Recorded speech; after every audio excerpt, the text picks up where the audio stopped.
Students modern physics के अंदर एक और इफेक्ट को मुतारिफ कराया जाता है जिसका नाम है Compton effect. Further justification of photo theory, यानी कि जो फोटोन थ्योरी है उसकी फर्दर जस्टिफिकेशन है स्टूडेंट्स हमारे पास क्या कहलाती है, कॉम्पटन इफेक्ट। इस जस्टिफिकेशन में हमें क्या बताया गया स्टूडेंट्स, कॉम्पटन ने 1923 में एक एक्सपेरिमेंट किया था जिसमें जो एक्स रेज हैं, यानी कि जो एक्स रेज बीम है उनकी वेवलेंथ कुछ लैम्डा थी, जिसको हम लोगों ने ब्लॉक ऑफ ग्रेफाइट के ऊपर फॉल करवाया।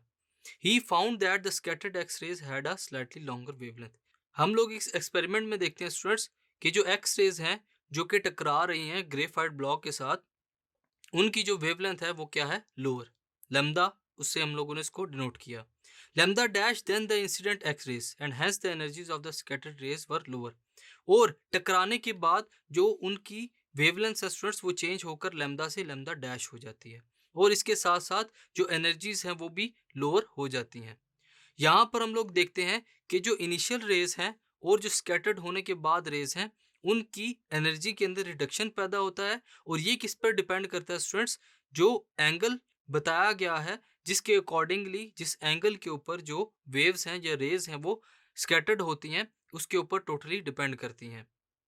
जो चेंज इन वेवलेंथ है स्टूडेंट्स, डेल्टा लैम्डा, यानी कि हमारे पास हम लोग देख रहे हैं कि इंसिडेंट एक्स रेस और स्कैटर्ड एक्स रेस यानी कि टारगेट्स के साथ टकराने के बाद जो एक्स रेस बन रही हैं उन दोनों की वेवलेंथ के दरमियान में चेंज है, जिसको हम लोग डेल्टा लैम्डा से डिनोट करते हैं, जो कि एक्स रेस इंसिडेंट और एक्स रेस स्कैटर्ड के दरमियान में चेंज है। और यही कहलाता है हमारे पास स्टूडेंट्स कॉम्पटन शिफ्ट, जिसमें एक्स रेस की इनिशियल वेवलेंथ और एक्स रेस की जो स्कैटर्ड होने के बाद वेवलेंथ है वो चेंज हो रही हैं। In order to explain the Compton effect, Compton assumes that if a photon behaves like particle, अगर जो फोटोन है वो पार्टिकल की तरह बिहेव करे तो जो उसकी कोलिजन होगी अदर पार्टिकल्स के साथ वो सिमिलर होगी, जिस तरह हम लोग बात करते हैं टू बिलियर्ड बॉल्स की, यानी कि अगर एक बिलियर्ड बॉल दूसरी बिलियर्ड बॉल के साथ टकराती है तो वो स्कैटर्ड हो जाती है किसी एंगल के ऊपर। इसी तरह यहाँ पर एक्स रेज का भी जो हमारे पास डेफिनेशन है स्टूडेंट्स उसमें क्या है कि जो एक्स रेज इंसिडेंट है वो आकर टकराती हैं किसी पॉइंट के ऊपर और स्कैटर्ड हो जाती हैं बिल्कुल सेम उसी तरह जिस तरह बिलियर्ड बॉल्स आपस में टकराकर स्कैटर्ड होती हैं। और यहाँ पर हमारे पास एनर्जी और मोमेंटम जो है वो कंजर्व रहता है।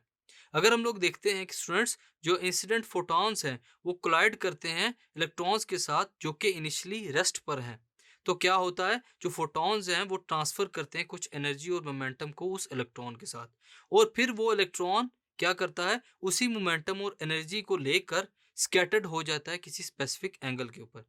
आपकी स्क्रीन के ऊपर जैसे कॉम्पटन की जो तमाम एक्सपेरिमेंटल टेक्निक्स हैं वो शो की गई हैं, जिसमें इंसिडेंट फोटोन जो है वो टकरा रहा है किसी टारगेट के साथ, यानी कि जो टारगेट है आपके पास वो क्या है, वो इलेक्ट्रॉन है एट द रेस्ट, और यहाँ से जो टारगेटेड इलेक्ट्रॉन है वो आगे स्कैटर्ड हो जाता है, और इलेक्ट्रॉन जो है वो भी स्कैटर्ड हो जाता है at the specific angle. Consequently the energy and frequency of the scattered photon are lowered and its wavelength increases.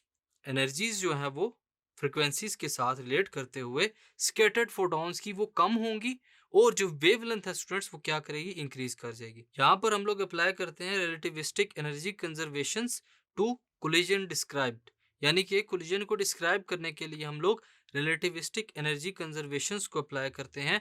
तो हमारे पास जो एनर्जी कंजर्व्ड होती है स्टूडेंट्स वो क्या है, एच एफ, जो कि फोटोन एनर्जी है, ये किसके इक्वल है, काइनेटिक एनर्जी प्लस जो हमारे पास थ्रेशोल्ड एनर्जी होती है उसके। यहाँ पर एच एफ जो है वो एनर्जी ऑफ इंसिडेंट फोटोन है।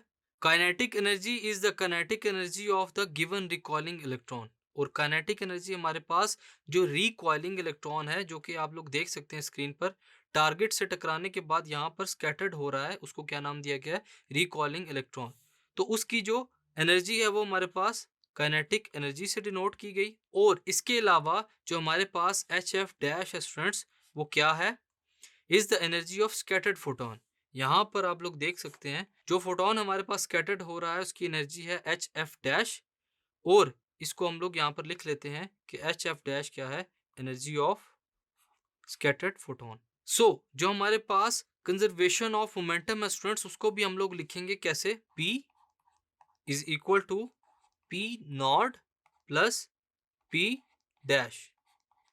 यहाँ पर हमारे पास जो पी नॉट और पी डैश है स्टूडेंट्स, ये मोमेंटम है किसका? स्कैटर्ड और रिकॉइलिंग फोटोन का।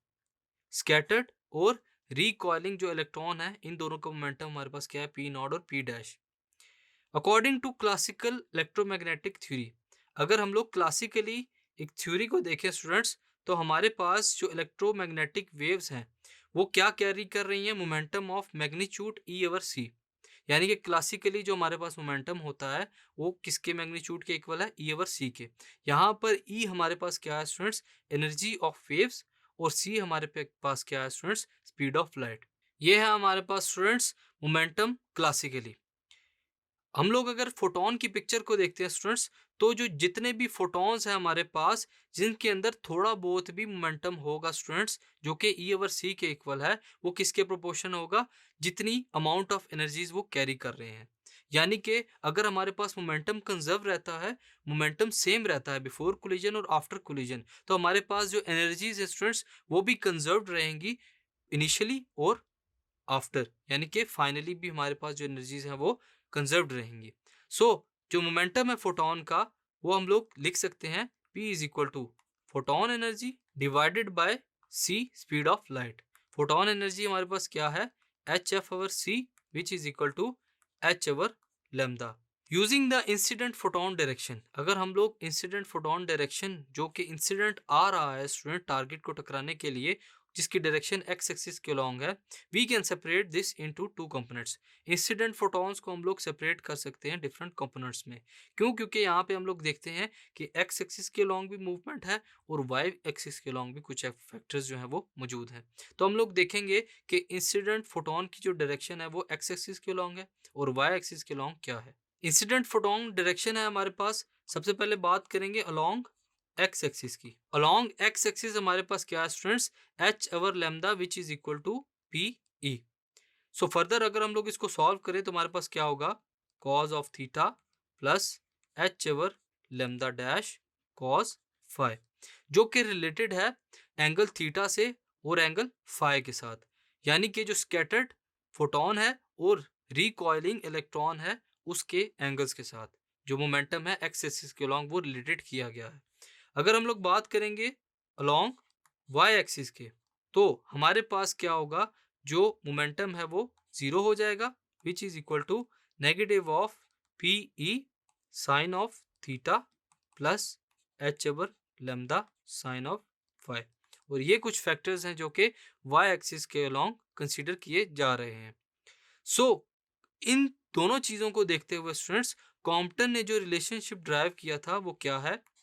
Lambda dash minus lambda which is equal to H over M nought C into 1 minus cos of theta. The quantity H over M nought C is known as the Compton wavelength. ये हमारे पास Compton wavelength कहलाती है। और हमारे पास जो dimension है students wavelength की, उनकी वैल्यू क्या होगी? 0.00243 nanometre. In term of frequency हम लोग इक्वेशन को फिर लिखेंगे आगे। सबसे पहले हम लोग बात कर रहे हैं स्टूडेंट्स कॉम्पटेंट वेवलेंथ की। अब हमारे पास जो एच ओवर एम नॉट सी है स्टूडेंट्स, वो कॉम्पटेंट वेवलेंथ क्यों कहलाता है? क्योंकि इसकी कुछ डायमेंशनल वैल्यू है, डायमेंशनल वेवलेंथ वैल्यू है, जिसको हम लोग लिखते हैं 0.00243 नैनोमीटर। अगर हम लोग इस इक्वेशन को फ्रीक्वेंसी की टर्म्स में लिखें, क्योंकि हम लोग जानते हैं लैम्डा और फ्रीक्वेंसी का आपस में रिलेशन है, तो अगर हम लोग इसको फ्रीक्वेंसी के लिहाज से लिखें तो हमारे पास क्या होगा? 1 over F dash will be equal to 1 over F plus H over M nought C square into 1 minus cos of theta. So students, ये है हमारे पास वो कॉम्पटन इफेक्ट, जिससे हम लोग जो इंसिडेंट और कोलाइडेड यानी कि आफ्टर कोलिजन जो हमारे पास वेवलेंथ्स होती हैं लैम्डा, जो चेंज इन वेवलेंथ है हमारे पास, उसको हम लोग इस कॉम्पटन शिफ्ट से फाइंड कर सकते हैं। और अकॉर्डिंग टू दिस थ्योरी हम लोग इसके साथ साथ लैम्डा के साथ साथ हम लोग स्टूडेंट्स फ्रीक्वेंसी एफ को भी फाइंड कर सकते हैं। और ये है हमारे पास कॉम्पटन इफेक्ट, जो कि कॉम्पटन ने प्रपोज कराया था by using X rays. Thank you.